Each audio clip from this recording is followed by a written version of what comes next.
Porque llevamos a rajatabla los tiempos y son necesarios porque tenemos programadas grandes cosas y queremos escuchar a todas ellas. En nombre de la Comisión de Igualdad queremos daros la bienvenida a estas que son ya nuestra sexta jornada. La mayoría de quienes estáis aquí repetís, eso es que está yendo bien y más o menos sabéis la dinámica. Al resto, relajaros, es un día en el que vamos a cuidarnos, esta sociedad que tampoco cuidamos los unos de los otros y a nosotras mismas, hoy vamos a relajarnos. Yo sé que nos cuesta, ¿no?, a las mujeres todavía, no dejar de pensar cuando lleguemos, lo que tenemos que hacer, ¿vale?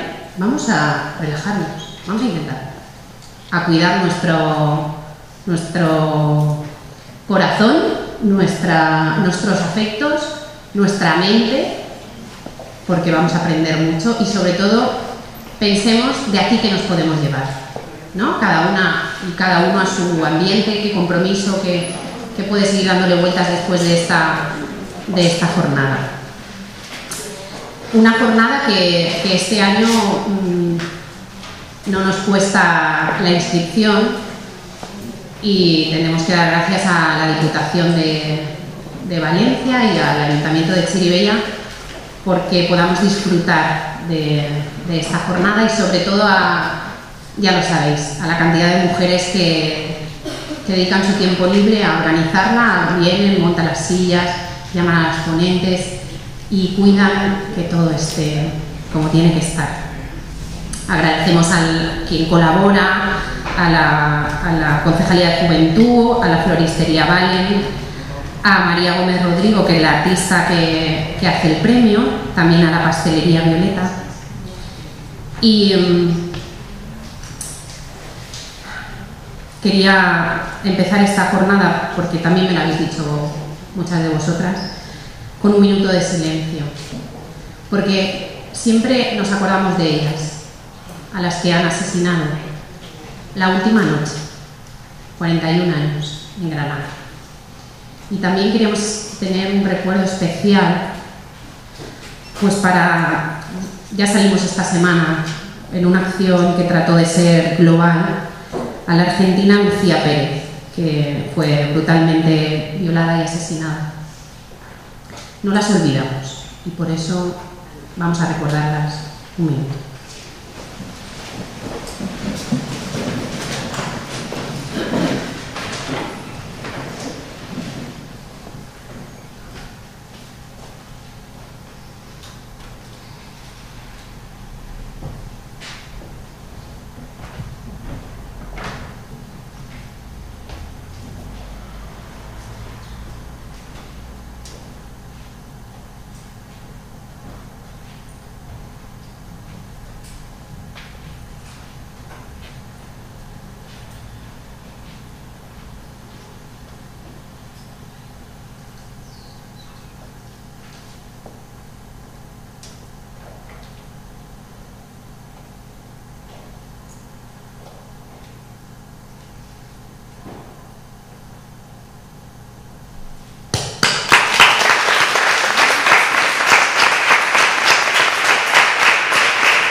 Gracias también a las ponentes que nos acompañan, a Rosa Cobo Bedía, a Pilar Aguilar Carrasco y a Carmen García Albero, que hoy brilla de forma especial. Darte el premio, yo creo que es darlo a cada una de nosotras también, ¿no? Nos sentimos incluidas en ese trabajo que las mujeres feministas vamos haciendo muchas veces calladamente cada día. Por eso hoy es especial para nosotras.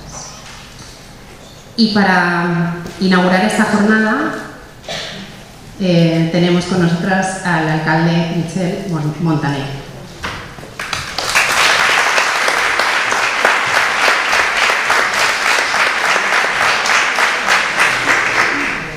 Gracias, Esther. Buenos días y bienvenidas todas y todos a la sexta jornada de la Casa de la Dona. Una vez más, y afortunadamente, nuestra casa de la Dona se nos queda pequeña en días como este y hemos de trasladarnos a un lugar de mayor aforo. Esto es una prueba más del compromiso y del trabajo que todos los colectivos de mujeres y la concejalía lleváis a cabo día a día en la lucha por la igualdad de las mujeres en Chirivella. Pero además de vuestro trabajo diario, quiero hoy resaltar vuestro compromiso con Chirivella. Los colectivos de mujeres de Chirivella estáis presentes en todos los ámbitos estratégicos.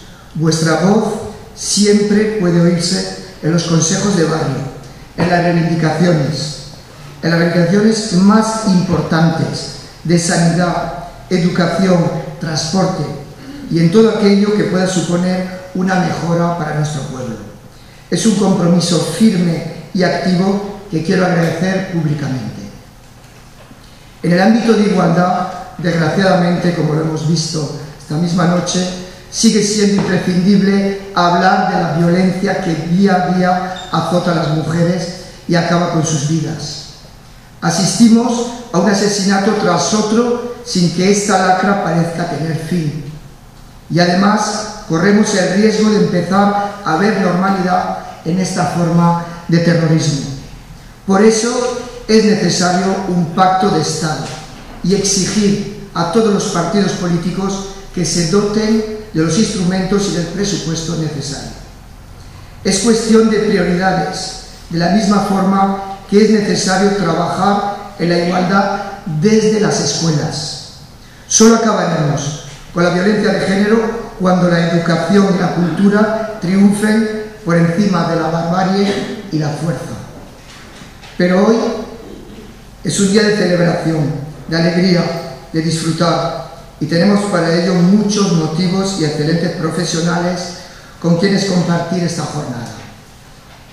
Evidentemente me estoy refiriendo a Rosa Cobo Meliá y Pilar Aguilar Carrasco, que además tenemos que agradecerle, viene desde París. Por lo tanto, Pilar, je veux te donner la bienvenue à Chirivella, à cette journée féministe. Ici, il y a un grand collectif de féminisme, Chirivella très féministe, et donc bienvenida. No voy a hablar de sus espectaculares currículum, porque de eso ya se encargan otras personas, pero sí quiero daros las gracias por vuestra presencia y por lo que hoy aprenderemos junto a vosotras. Gracias. Y por último, unas palabras para quien va a recibir este año el premio Seneca Fons. Carmen García Alvera. Carmen, nos conocemos muchos años. Hemos compartido muchas cosas juntos, muchos proyectos para Chirivella, muchos momentos difíciles y también alegría cuando las cosas han salido bien. Eres una luchadora incansable. Gracias a personas como tú, hoy las mujeres disfrutan de muchos derechos que en otras épocas hubieran sido impensables. Esa fuerza y ese aliento que nunca has perdido es lo que debe transmitirse a las generaciones más jóvenes, para que continúen un camino que todavía es largo y está lleno de dificultades. Gracias, Carmen. Gracias a todas y todos por estar hoy aquí y espero que disfrutéis de una magnífica jornada. Y termino diciendo, Chirivella viva, Chirivella activa y sobre todo Chirivella feminista. Muchas gracias.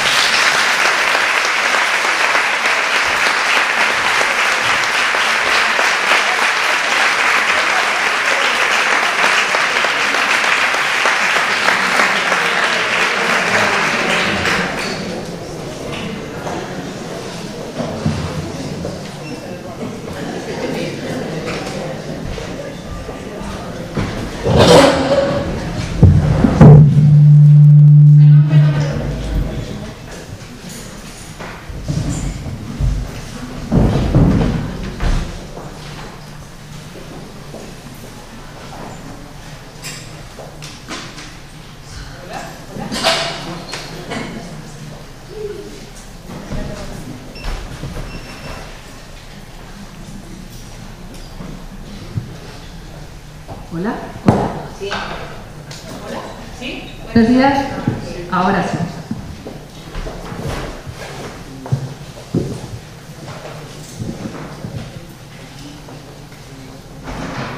Buenos días, bienvenidas y bienvenidos a todos a esta sexta jornada que tenemos tanto placer y tanto orgullo de celebrar por sexto año consecutivo. Hoy me complace enormemente presentar a Rosa Cobovedia y agradecerle otra vez su participación, porque escucharla siempre nos lleva a la reflexión y nos enriquece. Rosa es muchas cosas. Rosa es cántabra, licenciada en Ciencias Políticas y Sociología por la Universidad Complutense de Madrid, profesora titular de Sociología de Género de la Universidad de La Coruña y directora del Centro de Estudios de Género y Feministas de la misma universidad, donde también dirige la cuarta edición del curso Historia de la Teoría Feminista. Es también directora del máster online Igualdad y Equidad en el Desarrollo, en su quinta edición, organizado por Cooperació y la Universidad de Vic. Rosa tiene una amplia trayectoria profesional. Ha impartido cursos, conferencias, siempre sobre género y teoría feminista, tanto en España como en distintos países de América Latina. Es autora de numerosos artículos en revistas y publicaciones de sociología y filosofía nacionales e internacionales. Y tiene una columna también en el diario digital, diario.es. Además de artículos, escribe. El último libro que ha publicado se titula Hacia una nueva política sexual, las mujeres ante la reacción patriarcal. Anteriormente a este libro, ha sido autora o coautora de otros libros como Educar en la ciudadanía, perspectivas feministas, Interculturalidad, feminismo y educación, Fundamentos del patriarcado moderno, Jean-Jacques Rousseau, y Las mujeres españolas, lo privado y lo público. En 1997, Rosa obtuvo el premio de divulgación feminista Carmen de Burgos por su artículo Ciudadana Mujer, otorgado por la Asociación de Estudios Históricos sobre la Mujer de la Universidad de Málaga. Menciono este artículo porque lo leí mientras buscaba información para preparar esta presentación y quería destacar una frase que dice en aquel artículo, escrito en 1997. Dice: La gran cuestión a resolver es el cumplimiento efectivo de los derechos de ciudadanía para las mujeres hasta su materialización en una democracia igualitaria en clave de paridad. Esto, que fue escrito hace casi 20 años, sigue en plena vigencia, es decir, tenemos todavía esta cuestión por resolver, lo cual es para reflexionar y pensar en lo lento que van los avances en este sentido. En su ponencia de hoy, Rosa nos va a hablar de la prostitución, del que parece ya eterno debate entre abolición y legalización, y que ha titulado Violencias, prostitución y reacción patriarcal. Rosa, cuando quieras, estamos deseando escucharte. En primer lugar, quiero agradecer a Dora su cariñosísima presentación. En segundo lugar, quiero agradecer a todas las asociaciones feministas de Chirivella que me hayan invitado. En tercer lugar, agradecer muy especialmente a Carmen García Albero mi presencia aquí y también felicitarla por este premio que se le da, porque el premio a Carmen es un premio al feminismo, es un premio a todas. Y bueno, muchísimas gracias, Carmen, y muchísimas gracias a todas y todos vosotros por estar aquí. Yo voy a hacer una reflexión sobre la prostitución, y para hacer esta reflexión quisiera empezar viendo cómo se ha construido o cómo se está construyendo un relato sobre la prostitución de una manera distinta o siguiendo un camino distinto al relato que se construyó en torno a eso que en la ley se llamó violencia de género y que yo me siento mucho más cómoda llamando violencia patriarcal. La violencia patriarcal ha estado en el centro de la agenda política a partir del feminismo radical de los años 70. A partir de los años 70, la violencia contra las mujeres se ha convertido en un objetivo político y en un objetivo de estudio para el feminismo de muchos países, de muchos países y de muchas zonas del mundo.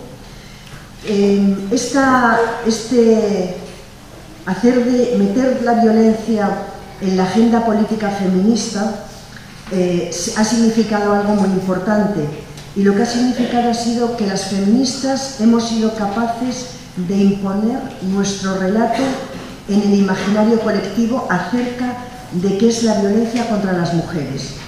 Hoy, en lugares distintos del Estado español, hablaríamos de violencia, mujeres que son feministas, mujeres que no lo son, mujeres que son de derechas, mujeres que son de izquierdas, y en realidad compartiríamos probablemente una parte del análisis, sería común. Todo el mundo sabe qué decimos cuando hablamos sobre la violencia patriarcal. Tanto desde los estudios feministas como desde el movimiento feminista también, la violencia patriarcal ha sido un objetivo político central. Y ese objetivo político central lo vimos cómo se concretaba en el año 2004, cuando se hizo una ley contra la violencia de género. Cuando se hizo esta ley, hubo feministas que pensamos, como lo pensé yo, que tuve un sentimiento frente a esta ley ambivalente. Por una parte, la gran alegría de que se hiciese una ley que aportaba instrumentos jurídicos para poder castigar a los agresores y para poder defender a las mujeres agredidas, pero al mismo tiempo comprendimos que era una ley insuficiente, puesto que solamente tenía como objetivo una pequeña parte de las agresiones que tenían lugar contra las mujeres. Por lo tanto, las feministas, desde las feministas más moderadas hasta las feministas más radicales, en términos generales, todas consideramos que la ley que se hizo en el año 2004 fue una conquista del movimiento feminista que el Partido Socialista asumió. Hicimos críticas a esa ley y, por ejemplo, pensamos que no se había hecho demasiado explícito la relación que había entre patriarcado y violencia. Parecía que la violencia surgía en el contexto de la ley, parecía que la violencia no tenía unas raíces claras en términos de que existe una sociedad fuertemente desigual. Pese a eso, prácticamente todo el feminismo pensó que la ley suponía un paso adelante en el reconocimiento de lo que es una tragedia para 2 de cada 10 mujeres en el Estado español. Pensamos también que nos proporcionaba instrumentos para poder defendernos, pero yo quiero llegar a este punto, y es que en ese momento hubo algunas feministas que no criticaron la ley, como lo hicimos otras, porque fuese insuficiente, sino que dieron otros argumentos de crítica con los cuales, desde luego, yo estoy en desacuerdo. Esos argumentos de crítica eran los siguientes, eran sobre todo 2. El primero es que se señalaba que la vía penal, la vía punitiva, se utilizaba de una manera excesiva contra los varones. Esa fue una crítica que se hizo. Y después se hizo otra, y es que decían que esta ley esencializaba a los varones como si los varones fuesen naturalmente violentos. ¿Qué quiero decir con esto? Lo que quiero decir con esto es que a lo largo de toda la historia de crítica o de conceptualización de la violencia patriarcal, ha habido un camino mayoritario de crítica a la violencia y después de crítica a la ley, quizá por insuficiente, quizá porque no abarcaba lo suficiente tampoco, las suficientes manifestaciones o modalidades de violencia, pero hubo otra crítica que hacía una enmienda prácticamente al fundamento de la propia ley, y es la idea de que si hacemos una ley como se llama, contra la violencia de género, estamos en realidad, esa ley tiene un subtexto y ese subtexto penaliza de una manera excesiva, simbólica y materialmente a los varones agresores en primera instancia y después a todos los varones en general. Eso era lo que se sostenía. Esta línea ideológica en el interior del feminismo no tuvo éxito, no cuajó. Y no cuajó por una razón, porque la otra línea, la mayoritaria, en esa en la que estamos todas las mujeres y hombres que estamos aquí, tuvo la extraordinaria oportunidad de visibilizar la violencia, de identificarla, de ponerla en el centro de la agenda política feminista, y las feministas tuvimos la suficiente inteligencia como para, en el momento oportuno, dar nombre a un problema que estaban sufriendo muchas mujeres. Por lo tanto, la línea que hoy genera consenso no es la línea de esas que dicen que se esencializa a los varones como violentos, sino es esta otra, que es la que consideramos que la ley pues debe de ser reformada, pero que en todo caso, aunque tenga que ser reformada y tenga que ser ampliada, es un instrumento porque responde a la conceptualización que hemos hecho las feministas sobre las mujeres. ¿Por qué digo esto? Esto lo estoy diciendo porque esas dos líneas, esos dos modos de mirar la violencia patriarcal se vuelven otra vez a reproducir dentro de la prostitución. En el sentido siguiente, la prostitución no ha sido como la violencia patriarcal, la prostitución no ha estado en el corazón de la agenda política feminista en la misma medida, digo, que ha estado la violencia. Sin embargo, sobre la prostitución se ha conceptualizado y se ha escrito mucho y ha sido un tema de reflexión para las feministas a partir de los años 80, y lo ha sido de una manera ininterrumpida. Ciertamente, esos análisis y esas prácticas o esas acciones políticas que se han hecho sobre la prostitución no han tenido el grado de relevancia política y de relevancia teórica que ha tenido la violencia. Por ejemplo, por poner un ejemplo, porque a mí me gusta muchísimo, quiero recordar cómo en los años 80 Adrienne Rich escribía un texto en el que hacía una crítica con una extraordinaria claridad conceptual y con una grandísima radicalidad política a la prostitución y a la pornografía, que son dos temas que en realidad van siempre juntos. La verdad es que sobre la prostitución se ha reflexionado desde el siglo XVIII. Ya en el siglo XVIII Mary Wollstonecraft se hacía una pregunta, y la pregunta que se hacía es ¿por qué cuando hay pobreza, por qué cuando hay necesidad, los cuerpos de las mujeres son útiles, ¿no?, para poder sobrevivir, y por qué eso mismo no les pasa a los varones? De modo que esta reflexión, y en el sufragismo se hizo también, esta reflexión lleva también 3 siglos de historia.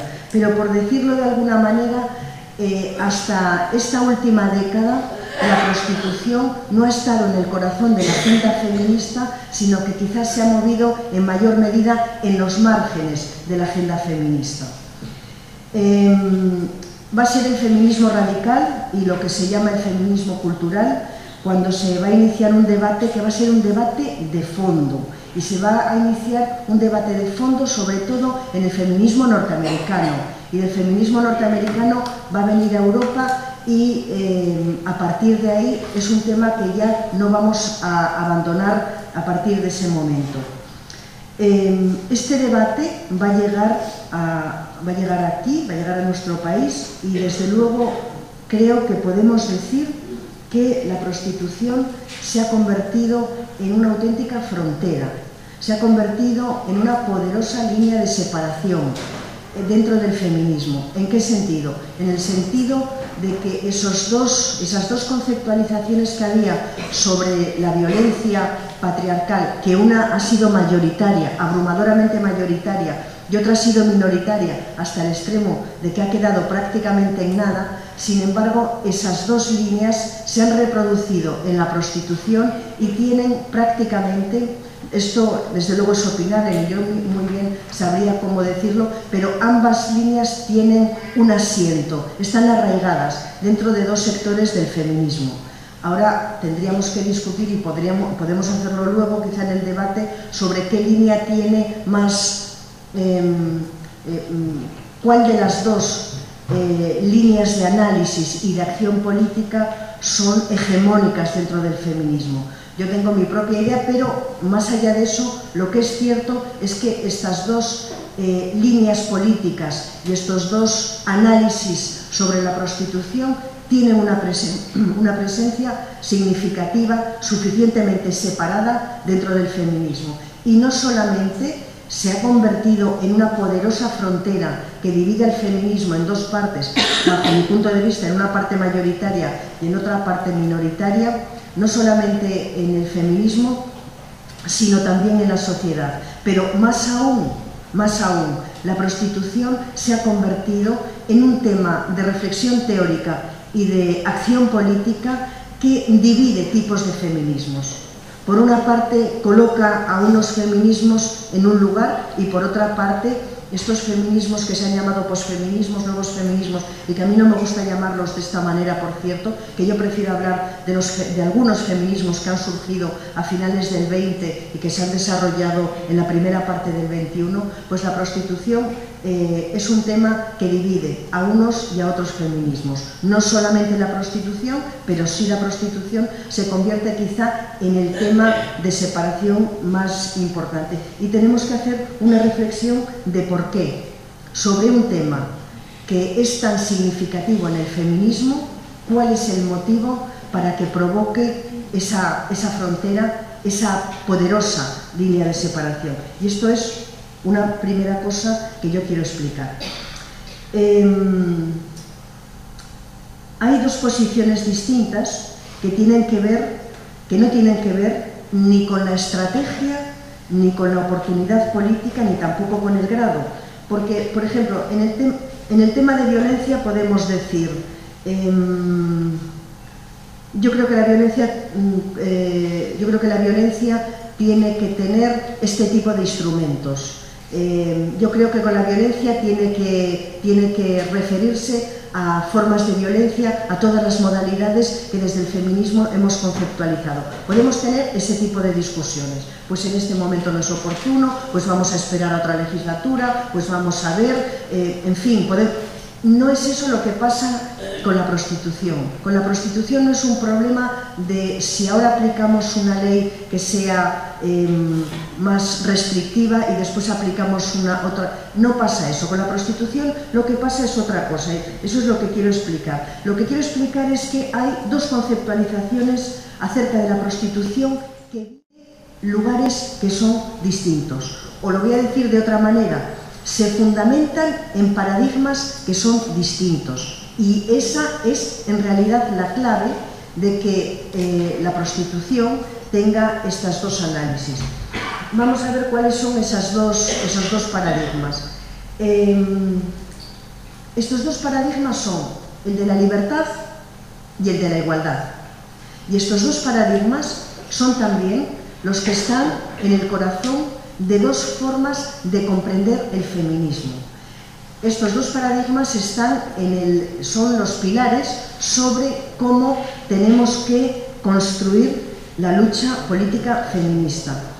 El paradigma o la prostitución que se fundamenta en la idea o en el paradigma de la libertad parte de la idea de que los individuos, todos los individuos, sin excepción, hacen elecciones racionales y libres. Y las elecciones de esos individuos son las elecciones que estiman que más les convienen a esos propios individuos. Esto tiene una traducción, y la traducción que tiene es que las mujeres que están en prostitución son seres libres, son personas autónomas que toman decisiones que son funcionales a sus necesidades y que son funcionales a sus deseos. Por lo tanto, la libertad se convertiría en el paradigma que acoge la posición reglamentarista. Y ocurriría exactamente lo mismo con la pornografía.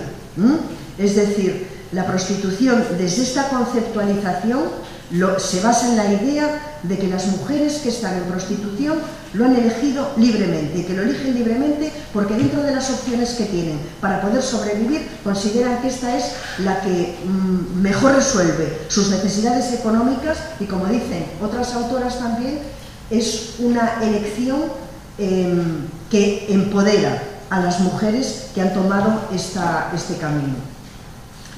Bueno, a mí me gustaría que cuando se hace este análisis se pensase también en las elecciones libres que hacen los demandantes y los usuarios de la prostitución, los prostituidores, pero quienes hacen este análisis siempre dejan en la sombra a los consumidores de prostitución. Los consumidores de prostitución están fuera del marco interpretativo que se hace desde estos análisis feministas. Y sobre esto yo creo que luego merecería la pena que hiciésemos alguna reflexión. Por el contrario, si bien esta ha sido la posición de quienes estiman que la prostitución debe ser reglamentada y que por lo tanto las mujeres que están en prostitución deben considerarse trabajadoras sexuales y que la prostitución es un trabajo como otro cualquiera, exactamente igual que ocurre en Holanda o que ocurre en Alemania, pues en el otro lado está la posición abolicionista. La posición abolicionista es la que entraría dentro de lo que llamamos el paradigma de la igualdad. ¿Qué es lo que decimos? Esta es la mía y esta es la que presupongo que es la que compartís muchas de vosotras. ¿En qué se basa esta conceptualización sobre la prostitución? Se basa en el siguiente análisis. Se basa en una categoría que va a acuñar Carol Pateman a mediados de los años 80, que dará título a un libro y que ella llamará El contrato sexual. ¿Qué es lo que dice en este libro? Que es un libro de teoría, es un libro teórico, de fondo, y donde ella no tiene como objetivo estudiar la prostitución. Ella lo que quiere es estudiar las teorías del contrato social en el siglo XVIII. Y ella lo que dice es lo siguiente, dirá, en el origen de los tiempos, y dirá, y esto no es una realidad histórica, sino una ficción teórica, en el origen de los tiempos hubo una política de distribución de las mujeres. Los varones distribuyeron a las mujeres. Pensaréis que esto es una barbaridad, ¿no? Esto del contrato sexual, yo todos los años se lo explico a mis alumnas y alumnos, y cuando les explico el contenido del contrato sexual, les digo, porque ya me lo imagino, digo, ¿os sentís reconocidos y reconocidas en esta categoría? Y me miran con cara como diciendo, ¿estará bien o no estará bien? Y me dicen tímidamente, no, como diciendo, en fin, ahora os voy a contar qué es el contrato, ahora mismo os voy a contar qué es el contrato sexual. Pero para que penséis que Carol Pateman, que cuando comenzó a escribir este libro, le pasó lo mismo que a Simone de Beauvoir, que Simone de Beauvoir no era feminista cuando comenzó a escribir El segundo sexo, y que cuando lo terminó comprendió no solamente que era feminista, sino que formaba parte de una tradición de 3 siglos, y que era una experiencia intelectual que ella no había podido imaginarse. A Carol Pateman le ocurrió exactamente lo mismo. Ella era presidenta internacional de la Asociación Internacional de Politólogos o de Politología, y cuando terminó de escribir este libro, ella ya, en fin, ya tendría algo antes seguro, pero cuando terminó de escribir este libro, ella ya comprendió que era una feminista, y que no era además cualquier tipo de feminista, sino que era además una feminista radical. Pero no solamente una feminista radical, sino también, además de ser una feminista radical, era una feminista socialista. Bueno, pues Carol Pateman dice que en el origen de los tiempos los varones hicieron un pacto entre sí para apropiarse de las mujeres. ¿Por qué? Pues porque las mujeres en el origen de los tiempos, allá por el Neolítico y por el Paleolítico y por el Mesolítico, las mujeres teníamos algo que era fundamental para la reproducción y para la supervivencia de los clanes y de las tribus, que era la reproducción. De modo que los hombres sintieron la necesidad de apropiarse de los cuerpos de las mujeres, porque los cuerpos de las mujeres eran la garantía de que tuviesen éxito dentro de las luchas que tenían lugar entre diferentes grupos. ¿Cuál fue el pacto que hicieron los varones entre sí? Los varones pactaron, en primer lugar, que iban a controlar la sexualidad de las mujeres, los cuerpos de las mujeres, que es el elemento clave que está en el corazón del feminismo.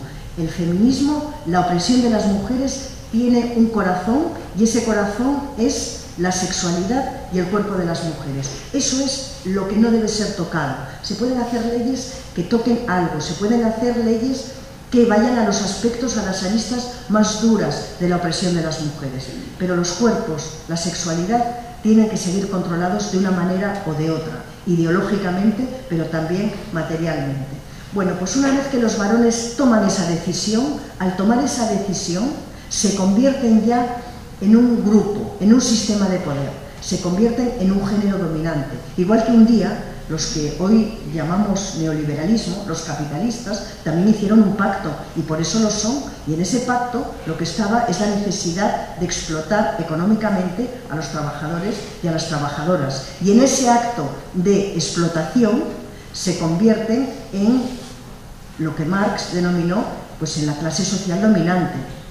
Bueno, pues una vez que los varones han tomado esta decisión de que somos necesarias para que ellos puedan mantener una posición de poder, van a hacer una reflexión sobre cómo se reparten a las mujeres.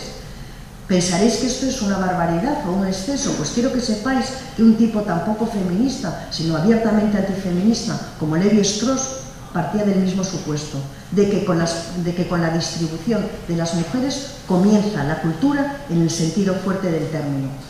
Bueno, pues se las van a repartir de la siguiente manera: una mujer para cada hombre y unos pocos para todas. Tenemos el matrimonio y tenemos la prostitución, las dos grandes instituciones que regulan la sexualidad. Las feministas que pensamos que tenemos una posición crítica contra la prostitución, asumimos este análisis y consideramos que la prostitución es una institución que tiene un carácter fundacional en las sociedades patriarcales. La fundación del patriarcado se apoya sobre la familia patriarcal y sobre la prostitución. Y de esas dos instituciones y de esas dos formas de regulación de la sexualidad salen dos modelos de normatividad femenina: la mujer decente y la mujer que no es decente. Y nuestras niñas y nuestros niños tendrán ahí dos espejos, nuestras niñas, en los que mirarse, la buena y la mala mujer. Y en función de eso tendremos que optar por ser unas o por ser otras. Y cuando digo tenemos que optar, lo de optar, por supuesto, es entre comillas, porque tiene que ver con el lugar en el que estás, con la familia en la que has nacido, con la zona del mundo, con los recursos económicos que tiene y con muchas otras variables que, por ejemplo, tienen que ver, por poner otro ejemplo, con el abuso sexual que se ha padecido en la infancia, porque aprovecho para decir que la mayor parte de las mujeres que están en prostitución han sido abusadas sexualmente en su infancia y casi siempre a manos de algún familiar varón. Bueno, pues quienes tenemos una posición crítica pensamos que eso que os decía, que la prostitución es una institución fundacional para el patriarcado y que la familia patriarcal, que ahora hemos modificado en gran medida, pero la familia patriarcal como la prostitución son dos instituciones que han sido construidas, que han sido fabricadas para que las mujeres estemos en una posición de disponibilidad sexual para los varones, lo cual no quita que hayan existido extraordinarios matrimonios que se han querido muchísimo y que han tenido unas buenísimas relaciones, en muchos casos hasta igualitarias. Pero de lo que se trata es de que veáis cómo estas dos instituciones se fabrican para lo que se fabrican. Y ahora quiero explicaros, ya para terminar esto, quiero explicaros por qué la posición que postula la reglamentación de la prostitución y que se basa en ese paradigma de la libertad tiene un problema de fondo, y es el siguiente: cuando tú miras la sociedad y ves solamente individuos y solo individuos, tú puedes pensar que los individuos son libres son autónomos y realizan acciones racionales que le benefician. Pero ¿qué es lo que ocurre? Lo que ocurre es que quienes somos feministas y quienes somos de izquierdas, cuando contemplamos la sociedad, no vemos solamente individuos. Además de ver individuos, vemos sistemas de poder. Además de ver individuos, vemos estructuras de dominio. Además de ver individuos, vemos jerarquías de clase, vemos jerarquías patriarcales, vemos jerarquías raciales, vemos también jerarquías sexuales. Por lo tanto, desde la izquierda no asumimos ese paradigma de la igualdad, de la libertad, como el paradigma desde el que se pueden construir análisis teóricos y desde el que se pueden construir acciones políticas feministas. Porque ese análisis nos vela lo que condiciona la elección de los individuos, y lo que condiciona la elección de los individuos son esas estructuras de poder que tienen un grado significativo de invisibilidad. Si las estructuras de poder fuesen visibles, los individuos nos rebelaríamos y las echaríamos abajo. Por lo tanto, todas las estructuras de poder producen mecanismos simbólicos y materiales para enmascarar el corazón del dominio. Por lo tanto, yo lo que quiero deciros es que aquellos feminismos que se basan en el paradigma de la libertad, el análisis de la prostitución que se edifica sobre el paradigma de la libertad, no es un análisis que tenga la capacidad de ver la realidad tal y como es, porque desconoce los dominios que condicionan completamente las elecciones y las vidas de los individuos. Otra cosa muy distinta es la otra posición sobre la prostitución, la que se basa precisamente en el paradigma de la igualdad y en la que estamos muchas de quienes estamos aquí. Esta posición considera que normativamente el horizonte que tenemos es que haya individuos que tengan personalidades o subjetividades lo suficientemente fuertes para que puedan transformar la vida, para que puedan transformar el entorno, para que puedan dar una dirección al rumbo de la historia.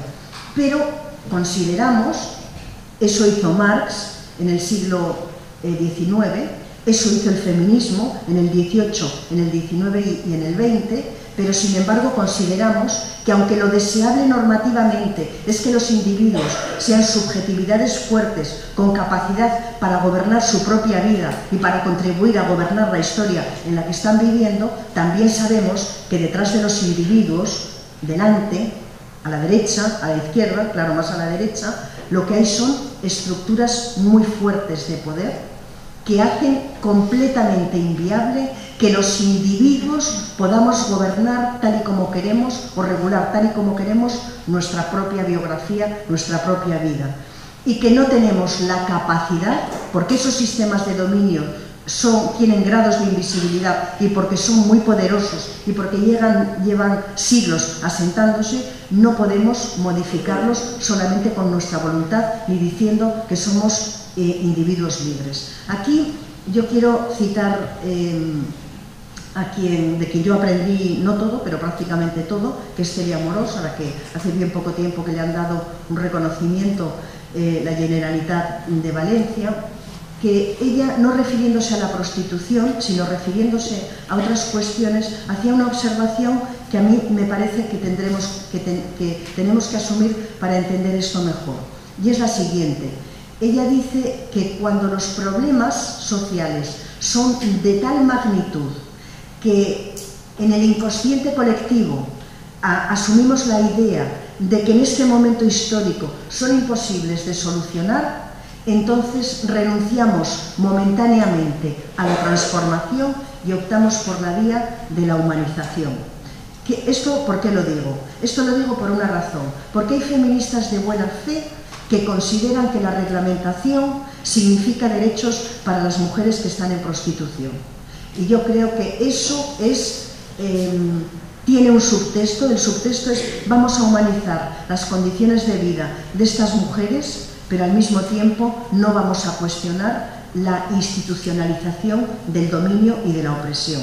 Yo creo que es muy mal asunto. Yo creo que es una estrategia que en realidad asienta, fortalece la institucionalización del dominio, pero sin embargo no lo socava. y por el contrario, quienes nos situamos en ese paradigma de la igualdad, estimamos, sin embargo, que tenemos que trabajar en la humanización de las condiciones de vida de las mujeres que están en prostitución, pero lo tenemos que hacer con políticas públicas que debiliten esa estructura de dominio que hace posible la emergencia de esta institución tan fuertemente opresiva para las mujeres, que es la prostitución. Por lo tanto, son dos análisis teóricos de los que se derivan dos estrategias políticas que son distintas. Llegado aquí, no sé cómo voy de tiempo, me quedan 5 minutos, yo quería hablar de algo que me parece que es muy importante, pero luego igual con las preguntas del debate puedo completar un poco el análisis, y es que es importantísimo entender que la prostitución tiene algunas características que son muy significativas. Lo voy a decir de otra manera. La prostitución es, en estos momentos, una institución, es un tipo de economía ilícita que oscila entre ser la segunda y la tercera fuente de beneficios a nivel global. Pero digo bien, es una economía ilícita. Pero la prostitución, además de ser, por lo tanto, un sector, una institución fundamental para los beneficios del capitalismo, además de esto, es, como hemos visto, una institución patriarcal que lanza el mensaje de que hay mujeres que están en disponibilidad sexual para el uso que puedan hacer los varones de su sexualidad y de su cuerpo. Por lo tanto, hay un cruce, la prostitución está en el cruce del capitalismo neoliberal y de los patriarcados contemporáneos. Y digo patriarcados contemporáneos porque no hay un solo patriarcado en el cual la prostitución no tenga una dimensión importante. La semana pasada estuvo Richard Cullen, uno de los grandes expertos sobre prostitución en Madrid, y decía, creo que decía, el 60 o el 65% de los hombres alemanes, donde está legalizada la prostitución, acuden a la prostitución. Tailandia, un lugar en el que no solamente se legalizó la prostitución, sino que se alentó esta industria como una vía fundamental para salir del subdesarrollo en ese país, que el primer ministro dijo, no nos queda más remedio que sacrificar 2 generaciones de mujeres para poder para poder activar la economía. Ahí el 95% de los varones acuden a la prostitución. Quiero deciros que aquellos países en los que se legaliza la prostitución, el número de varones que acuden a esta institución es mucho mayor que en los países en los cuales ni hay tolerancia, por supuesto, aquí es el 40%, ni hay tolerancia ni está legalizado. Pero para entender la prostitución tenemos que entenderla en el cruce de 3 sistemas de dominio: el capitalista neoliberal, el patriarcal, pero también el étnico-racial, porque los varones de nuestro país van buscando a mujeres que son de culturas que Occidente colonizó y que Occidente conceptualiza como culturas inferiores. De modo que son las paraguayas, pero por si esto fuese poco, nuestros varones, si hiciésemos una visión cartográfica, veríamos cómo riadas de varones de España se van a otras partes del mundo haciendo turismo sexual para usar sexualmente los cuerpos de mujeres que están en una posición de inferioridad cultural, étnica, etcétera, ¿no? de muchas, para satisfacer pues lo que es parte constitutiva de la prostitución. Y es que los varones, cuando se les pregunta, lo que dicen es que a ellos lo que les pone, en realidad, aunque no lo digan con estas palabras, lo que les pone en realidad es el dominio. Porque como han tenido la mala suerte de que algunos de ellos tienen mujeres que les obligan a unas relaciones más igualitarias, desplazan su necesidad de dominio de la familia o de la vida de pareja a la prostitución. Y en la prostitución, el patriarcado, los varones, esos agentes del dominio patriarcal encuentran su hábitat natural. Por lo tanto, Entender la prostitución es entenderla en el marco del capitalismo global, del capitalismo neoliberal, en el marco de los diversos patriarcados, pero también en el marco de estructuras simbólicas y materiales que están vinculadas a las cuestiones étnicas y a las cuestiones raciales. Y para terminar, porque voy a terminar ya, porque me corresponde, deciros que la prostitución es una práctica que no solamente es el resultado de la dimensión más perversa del libre mercado. Acordaros, las mujeres son un negocio en la prostitución de muy bajo riesgo y de muy altísimo rendimiento. Bueno, pues no solamente es el resultado de la dimensión más perversa del libre mercado, sino que también es un test que revela la tensión y la lucha entre la esclavitud y la libertad, el capitalismo neoliberal y los proyectos políticos emancipadores, las estructuras patriarcales y las demandas feministas. Muchísimas gracias.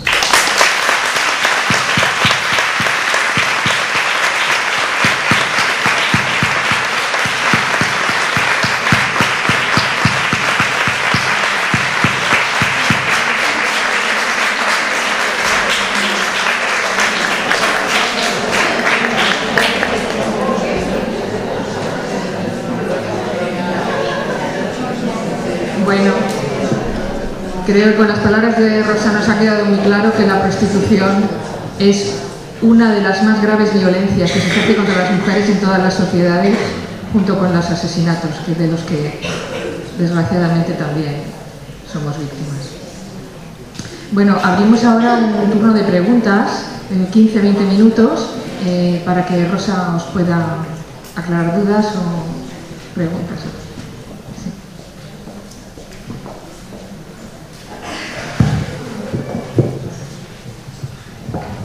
Sí, ¿se me oye?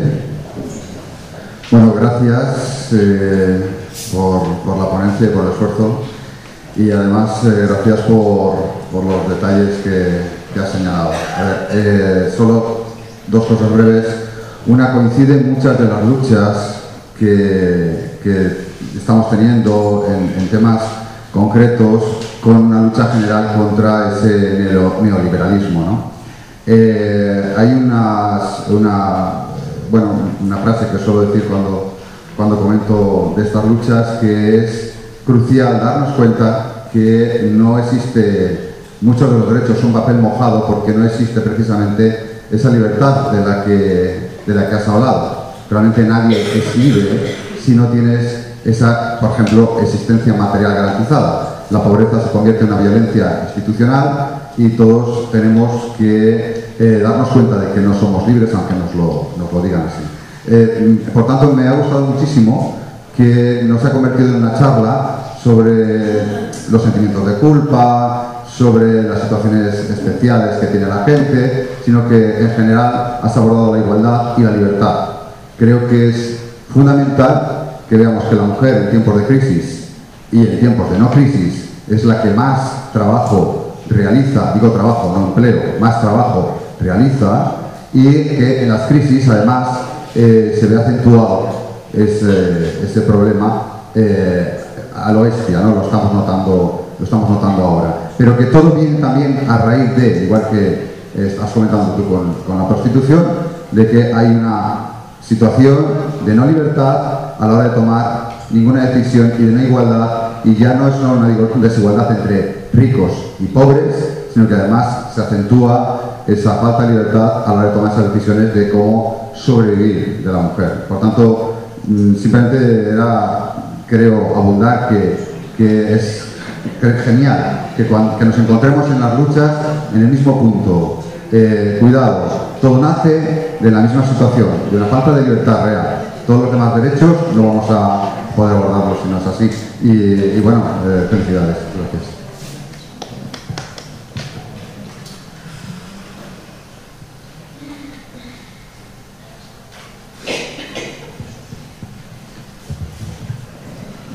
Fantástica, como siempre, Rosa, un placer oírte.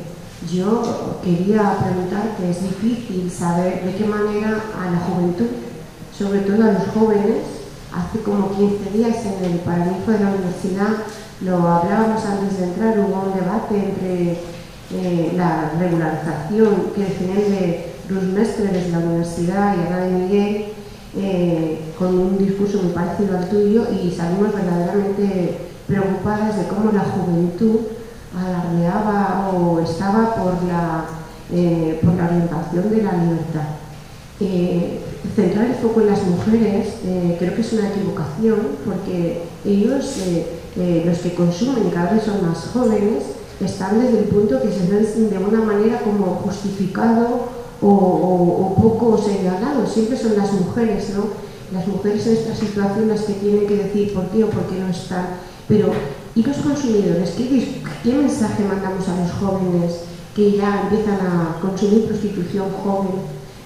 Muy jóvenes que comparten la misma prostituta, que salen de copas y si no han tenido una relación van y saben dónde están. ¿Qué tenemos que hacer para no llegar ahí? Que ellos encuentran que su deseo está por encima de las mujeres y que acceden a ellas con todo el derecho. Y la impunidad de que hablen abiertamente de que lo hacen y que nadie los critique y que además hasta los animen, ¿no? Hay una despedida de soltero, hay una situación, se celebra un contrato, ha ganado nuestro equipo y nos vamos a celebrarlo, ya sabemos cómo, si se puede llamar celebración. ¿Qué podemos hacer desde la ciudadanía para ellos, para los que tienen que consumir o consumen este tipo de sexualidad comprada? Gracias, Rosa. Gracias, Ángela. Yo quiero decir dos cosas. La primera es que yo estoy trabajando sobre prostitución desde hace ya algunos años, sobre prostitución y sobre pornografía, y lo primero que mi experiencia, ¿no?, me ha señalado es que para chicos y chicas que son jóvenes y que tienen formación intelectual, porque aún tienen poca formación intelectual, estamos viviendo un clima de exaltación de la libertad. Estamos viviendo un clima de exaltación de la libertad porque la exaltación de la libertad es el núcleo fundacional del capitalismo. El capitalismo tiene el capitalismo global, el capitalismo neoliberal tiene a ver cómo decirlo, tiene como una orientación, ¿no? Más que una orientación, el capitalismo se basa en la idea de privatizarlo todo. Hubo un momento histórico en que pensamos que era posible humanizar al capitalismo. Y de ese intento salieron los estados de bienestar. Ahora otra vez hemos visto que el capitalismo difícilmente se puede humanizar y el capitalismo se basa en la privatización cada vez mayor de más cosas. Es decir, da lo mismo que sean las telecomunicaciones, las materias primas, los cuerpos de las mujeres. El asunto es privatizar. Para que la gente pueda aceptar que se puede privatizar todo sin ningún tipo de límites, porque en privatizarlo la idea es que esa privatización radical tiene que legitimarse con ideas. Y la idea fundamental para legitimar la privatización, en este caso de los cuerpos de las mujeres, tiene que ser alentar la idea de la libertad. La idea de que los individuos en realidad somos seres radicalmente libres que hacemos elecciones en función de aquello que nos conviene. Entonces, yo creo que es importante desvelar cómo esta exaltación del paradigma de la igualdad no es que solamente sea funcional al capitalismo neoliberal, sino que en realidad es constituyente.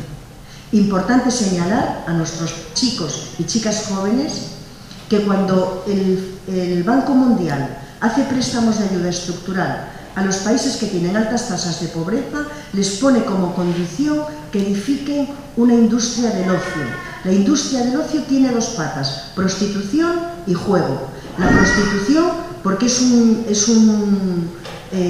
da muchos beneficios, y el juego para blanquear ese dinero. Esto interesa a países que tienen altas tasas de pobreza porque reactivan sus economías. Por lo tanto, la prostitución no es algo espontáneo que surge de la pobreza, sino que hay circuitos semi-institucionalizados por los que transitan las mujeres para la prostitución, enviando remesas cuando se van fuera, y que son las instituciones del capitalismo internacional las que tienen responsabilidad en la construcción de esos circuitos semi-institucionalizados y alientan, por lo tanto, a la industria del sexo. Entonces, importantísimo, yo creo, dar el mensaje de que la prostitución no se explica sola por el dominio patriarcal, sino que también se explica por el dominio del capitalismo global. Y entonces los jóvenes que puedan y las jóvenes que tengan una visión crítica pueden, digamos, comprar este argumento, porque este argumento no es un argumento que se nos haya ocurrido, es que es sencillamente el Banco Mundial quien hace esto, ¿no? Y el Fondo Monetario Internacional. Y la segunda cosa es que es fundamental, pero fundamental es decir poco. Es que yo no puedo explicarme aún por qué no se ha hecho. Tiene que haber en primaria, en secundaria y en universidad, tiene que haber dentro del currículum escolar y dentro del currículum académico, tiene que haber asignaturas, tiene que haber materias de estudio, cuando se está en la universidad más teóricas, cuando se está en primaria y en secundaria con otra clave, tiene que haber asignaturas en las que el núcleo fundamental sea la educación para la igualdad. La idea de que no todo vale, la idea de que hay cosas que podemos hacerlas, pero que no todo lo que se puede hacer se debe hacer. Y eso que formó parte del núcleo ético de la izquierda y que formó parte pues, a finales del 19 y en muy buena parte del 20, ha habido un vendaval que ha sido el vendaval neoliberal y ha arrastrado una concepción ética de la existencia. Y esto tiene que venir en la educación.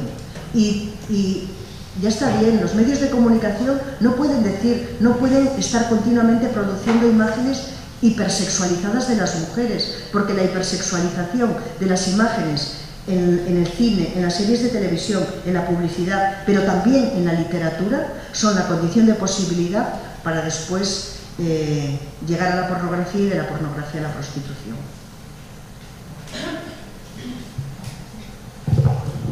Muchas gracias, Rosa. Ha sido espléndida la explicación. Yo quería que si pudieras añadir algo sobre vientres de alquiler, por favor, y sobre pederastia, porque está muy ligado con lo que acabas de decir, con la prostitución. Vamos a ver, yo sobre vientres de alquiler no sé prácticamente nada, pero el análisis sobre los vientres de alquiler está en la misma línea. Vamos a decirlo de otra manera. Esa línea poderosa de separación, esa frontera que hay dentro de la prostitución y que hay dentro del feminismo, se reproduce con los vientres de alquiler.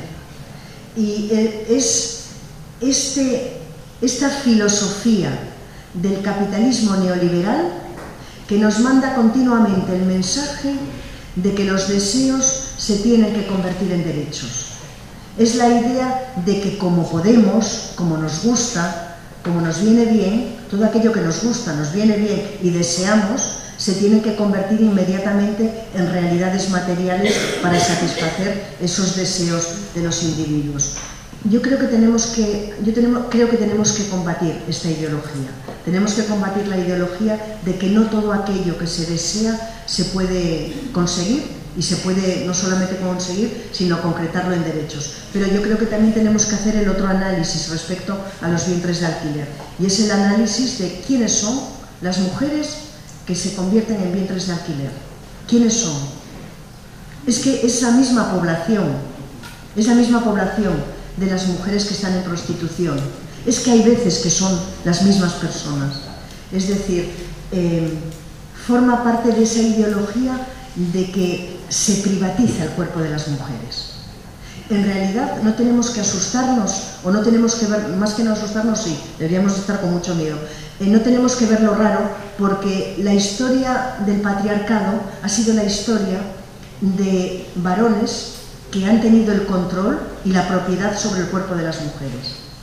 La poderosísima reacción patriarcal que estamos viviendo, lo que significa es que a partir de los años 70, muchas mujeres, o no muchas, pero mujeres en distintas partes del mundo, pudimos arrancar al patriarcado el poder que tenía sobre nuestros cuerpos y decidir que nuestros cuerpos eran nuestros. Y ahí tenemos leyes, la ley de violencia, las leyes de aborto y otras muchas leyes. El momento que estamos viviendo ahora, y esto lo explica muy bien Sophie Bessis, es que el patriarcado, los patriarcados, los varones, en el contexto del sistema patriarcal, vuelven otra vez a hacer esa operación porque se arrepintieron, ¿no?, de no haber dado quizá la batalla en los propios años 70, quieren volver a recuperar el poder sobre nuestros cuerpos. Los vientres de alquiler es el ejemplo perfecto de cómo los varones se apropian de los cuerpos de las mujeres para aquello que ellos estiman que es necesario. Por lo tanto, los vientres de alquiler no se podría entender tampoco si no fuese dentro de estos tres sistemas de dominio: el capitalista neoliberal, el patriarcal y el racial cultural.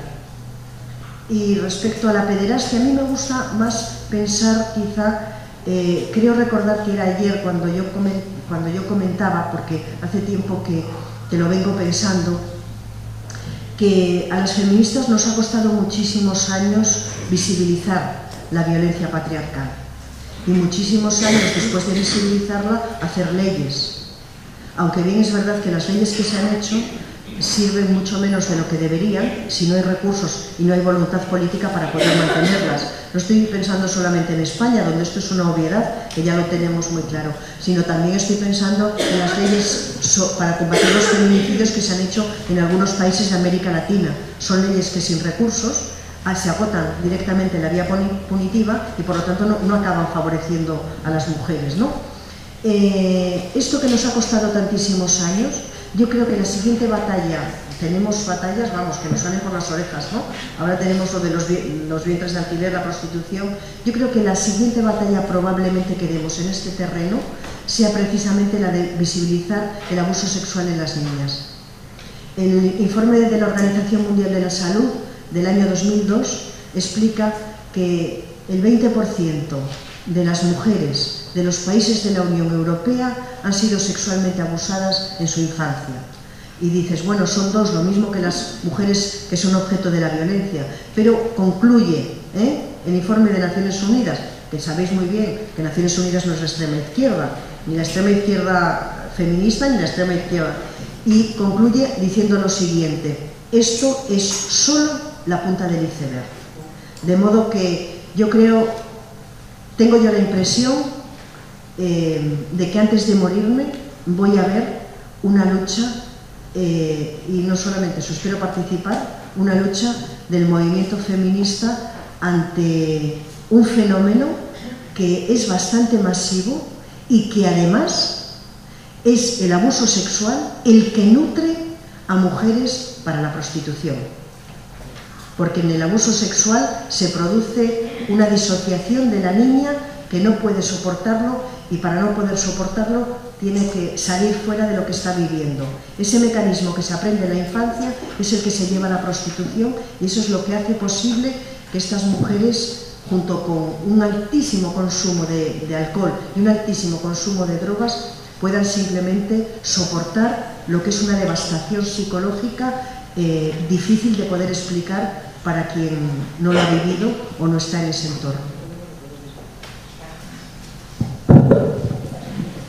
Lamentablemente vamos forzadas por el tiempo. Ah, sí. Vale. Bueno, pues entonces 3 preguntas más o menos y haremos una pausa de ¿cuánto esté? Media hora para el café. Bueno, gracias. Vamos a ver. Una reflexión y media pregunta. El jueves pasado, si no recuerdo mal, estuvimos en una jornada en la Universidad de Valencia, en una jornada por la igualdad, ¿vale? Donde hubieron 3 mesas bastante potentes. Al terminar la última, Elena Martínez anunció que pronto tendríamos en Valencia a Gloria Pollatos, de la Asociación de Mujeres Juezas de España, ¿no? Como sabéis, esta mujer tomó la iniciativa de darse de alta como prostituta en la Hacienda y en la Seguridad Social, abriendo la puerta a la normalización del trabajo sexual y además pues amparó de alguna manera o su actuación promovió la cooperativa de trabajo sexual en Ibiza, que se abrió en 2011, ¿no? Donde se encuentran hombres y mujeres prostitutas, ¿no? Esta señora, yo he leído declaraciones en el Español, en el diario El Español, tales como que solo el 15% de la prostitución es trata y que un 80% es libre. Declaraciones también como que el mundo de la pornografía apunta como ejemplo porque ha sido remunerado y mucho menos victimizado que el mundo de la prostitución, ¿no? Mi pregunta sería cómo tenemos que posicionarnos las asociaciones de mujeres que trabajamos por el abolicionismo, ¿no? Cuando desde espacios feministas se invita, ¿no?, a participar a estas mujeres. Pues eso, cómo tenemos que reaccionar, cómo tenemos que afrontarlo, cómo tenemos que posicionarlo, si tenemos que dar paso al debate, si tenemos que, por ejemplo, propiciar que en esa mesa haya una postura abolicionista y una reglamentarista. No sé, ¿qué opinas tú frente, primero, al peso que tiene que la presidenta de una asociación de mujeres juezas en España haga este tipo de declaraciones? Y luego, ¿cómo debemos posicionarnos las asociaciones de mujeres que trabajamos por la abolición? Gracias. No sabría, no sé muy bien. Lo primero, importante señalar que dentro del feminismo las posiciones que están a favor de la reglamentación de la prostitución yo creo que son minoría. Y que yo eso lo pude ver en la preparación del 7N, hace un año, cuando entraron montones de asociaciones de mujeres y las asociaciones de mujeres que entraron, algunas de ellas eran reglamentaristas y en realidad eran una minoría.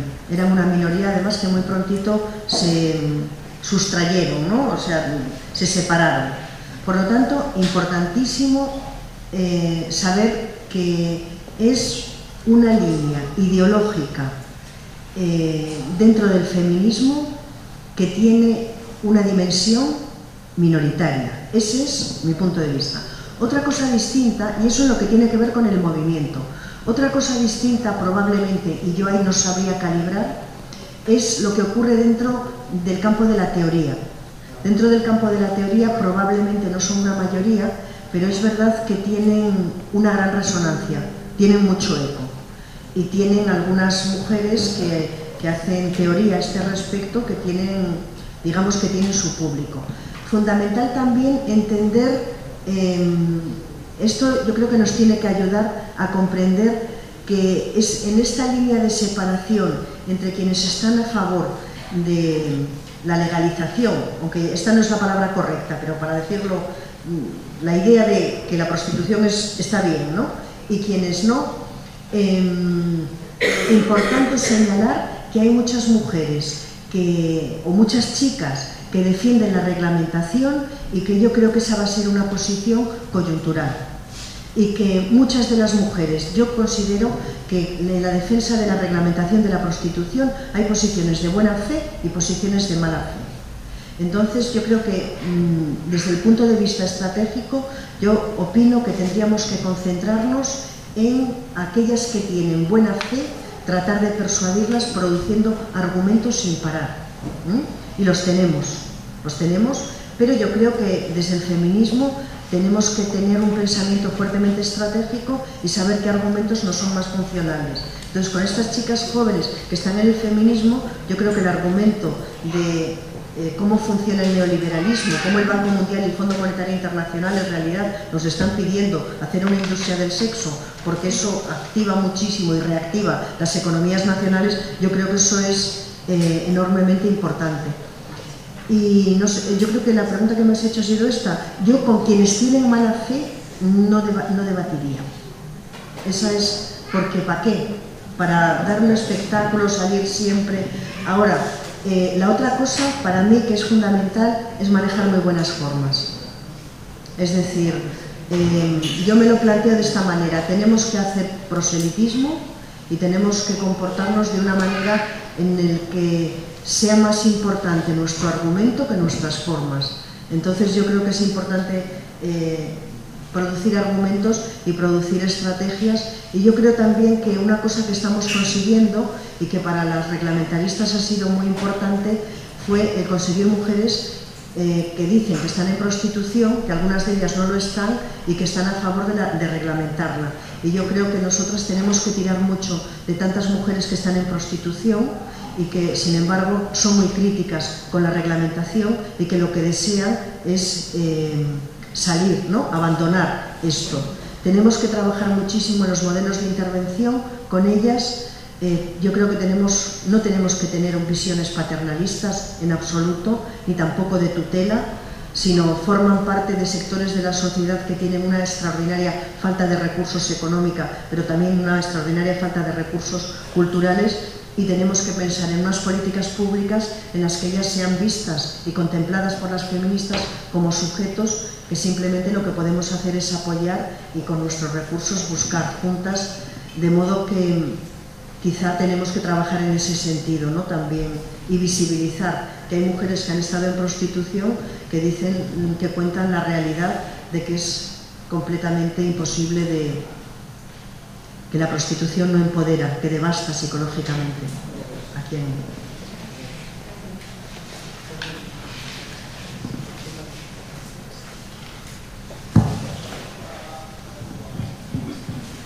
Muchas gracias, Rosa, por tu ponencia y además por lo último que acabas de decir.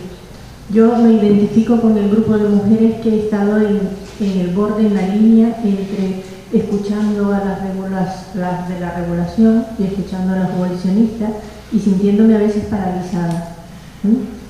He tenido la oportunidad de leer a una autora que habla más que del tema del patriarcado, habla del quiriarcado. Y a mí me ha dado muchas luces en ese sentido, en el sentido de que es el señorío, el quiriarcado viene de Cairo, señor, bueno, no sé muy bien la traducción, pero es el poder de quien domina. Y entonces realmente es algo superior en donde además están, en ese poder también hay mujeres. Es decir, no solo es el patriarcado masculino, sino que hay mujeres. Hace poco he visto un documental que me resultó también espeluznante, pero que me hace reflexionar sobre nosotras las mujeres. Y es la sombra de nosotras las mujeres, esas mujeres que están en la sombra, las proserpinas, por así decir. Mujeres, el documental se llama las esposas de los dictadores. Entonces, como hay mujeres que realmente han estado gozando de poder. Y yo las asocio también pues, con las mujeres que están en los prostíbulos, las que llaman las madame. Hay mujeres que son víctimas de la trata o que han llegado seducidas al mundo de la prostitución porque han sido seducidas, y hay otras que se dedican a captar a estas otras, a educarlas en eso. Desde la psicología también hay una cosa que me hace pensar, que es que se dice de que es la práctica la que te lleva a cambiar tu actitud.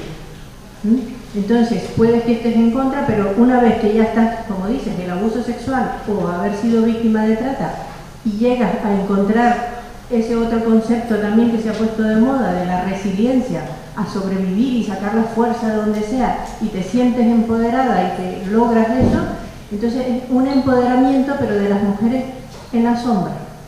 No sé cómo decir, todo eso se me hace una mezcla en la cabeza, o sea, me has metido mucha inquietud en el discurso, con tu discurso, pero también me hace reflexionar en esto que decías del pacto, del contrato sexual, cómo los hombres llegaron al acuerdo de unas mujeres para cada uno, nuestras esposas, y las otras para todos, las buenas y las malas.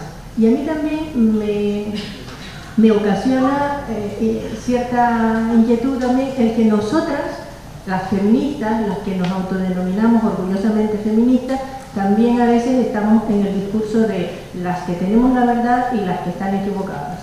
Entonces, ¿cómo realmente, y por eso te agradezco que hayas dicho, tenemos que guardar las formas, porque cuando estamos en los debates estos, a veces es que solo nos hace falta tirarnos de los pelos, mientras ellos, los y las poderosas, hombres y mujeres poderosos, están fomentando esta industria. Dos cosas. La primera, que quiero además hacer una reflexión breve, Dora, que yo tiendo a hablar porque es una de las cosas que más me gustan y, en fin, y pienso que debe además ir a peor cuando más años se cumplen. La primera, ya lo decía Simone de Beauvoir, los sistemas de poder solamente pueden sobrevivir y reproducirse históricamente porque existe la complicidad de una parte de sus dominados con los dominadores. No nos vamos a culpar nosotras porque haya mujeres que efectivamente están en esa posición o por las razones que sean. Dicho de otra manera, cuando hablamos de la complicidad del oprimido con el opresor, de lo que estamos hablando es de poderosísimos sistemas de socialización que nos hacen ver e incluso a veces sentir como normal y como natural lo que en realidad es algo que va en contra de nuestros propios intereses como mujeres subordinadas o como mujeres oprimidas. De modo que haya mujeres dentro del patriarcado que son funcionales a los intereses del patriarcado es tan completamente normal como que haya gente que no tiene recursos económicos y que sin embargo vota al PP, o los famosísimos esquiroles que tantos conocimos que rompían huelgas de las cuales cuando se conseguían derechos ellos también los disfrutaban, ¿no? O sea que eso tampoco, yo pienso que no tenemos que hacer unas grandes reflexiones sobre eso si no existiesen dentro de los oprimidos individuos que establecen a partir de la socialización una complicidad inconsciente que ni ellos mismos saben que la tienen. Los sistemas de poder se harían trizas, tendrían que funcionar solo y exclusivamente a base de la violencia. Los sistemas de poder, para funcionar bien, requieren el consentimiento de los oprimidos, y cuando ese consentimiento flaquea porque hay una crisis de legitimidad, pasan al otro sitio. Y después, respecto a si tenemos razón o no tenemos razón, mira, yo pienso que tengo razón y quiero que lo entiendas de la siguiente manera.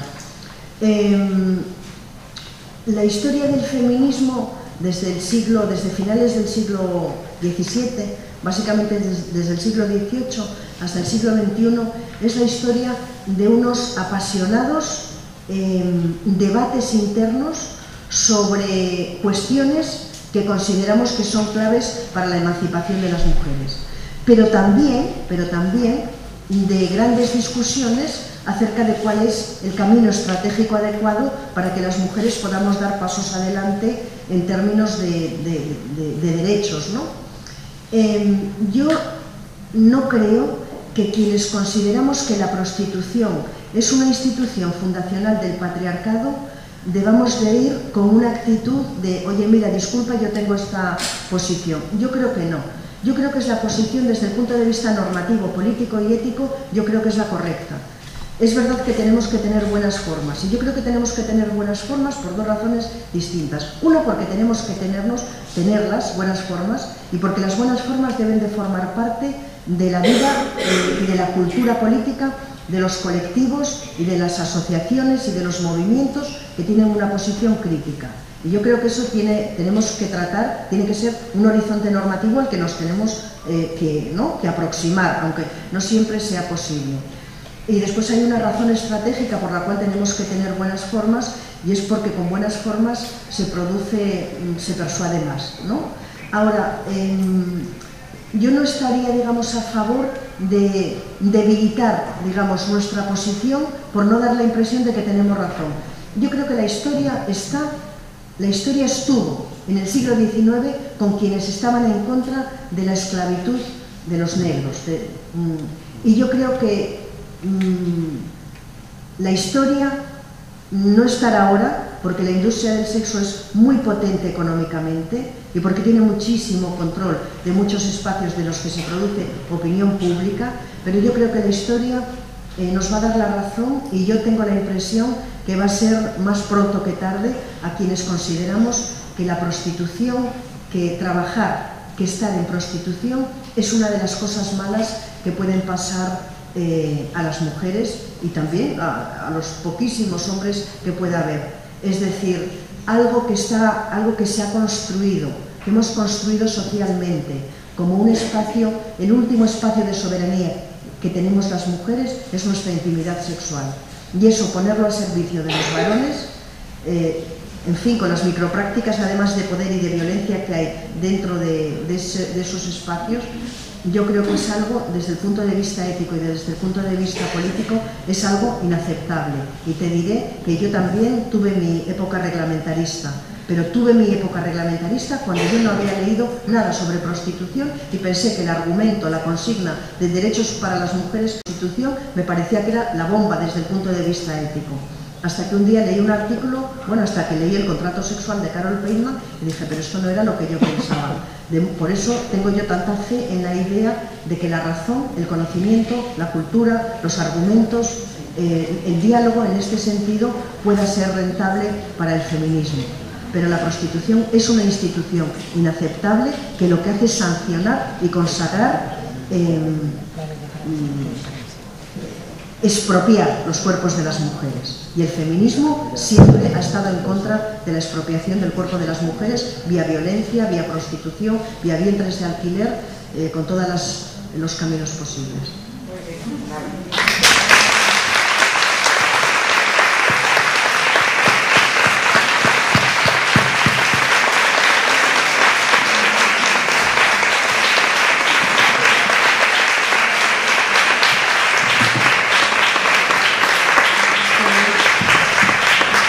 Tenemos hasta las 12 para tomar un café ahí fuera.